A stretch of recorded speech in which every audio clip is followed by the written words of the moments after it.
Bringing you up to date now on another breaking news story this morning. The former Scotland Rugby Union captain Stuart Hogg has been sentenced after pleading guilty to a charge of domestic abuse against his estranged wife. The ex-player has been given a community payback order with 1 year of supervision and a second 5-year non-harassment order. Our Scotland correspondent Conor Gillis tried to speak to him as he left court this morning. Stuart Hogg, you are a convicted domestic abuser. Do you have any regret for your behaviour, Mr. Hogg? Mr. Hogg, do you have any regret for the way you behaved? Do you think you got away with this because you were a rugby star? Do you have any regret or apology? Conor joins us now. Conor, Stuart Hogg had very little to say for himself, but the court did.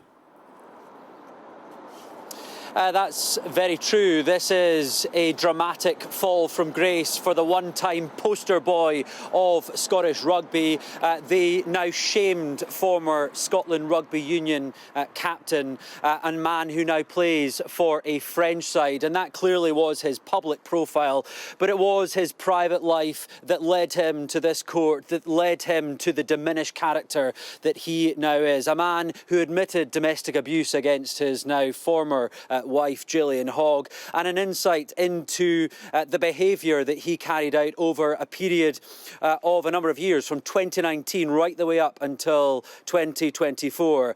The court hearing that he was shouting, swearing in an aggressive manner, berating his wife at the time for, quote, not being fun.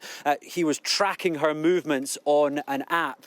He was sending her a barrage of 200 messages in the space of just a couple of hours, despite being told to stay away, putting her into a state of fear and alarm. Today, he led himself into this court building here in the Scottish borders to be sentenced, and I can tell you he avoided jail in what was just a matter of minutes during the sentencing hearing.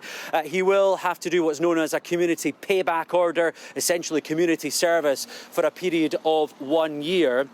And also he has been slapped with a non-harassment order for half a decade as well. He will have to stay well clear of his wife for that period of time.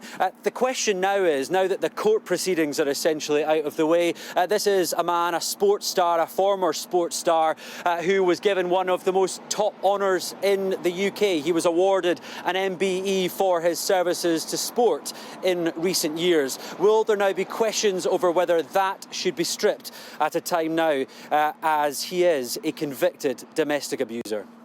Joining us live from Salkirk this morning, Conor, appreciate it. Thank you.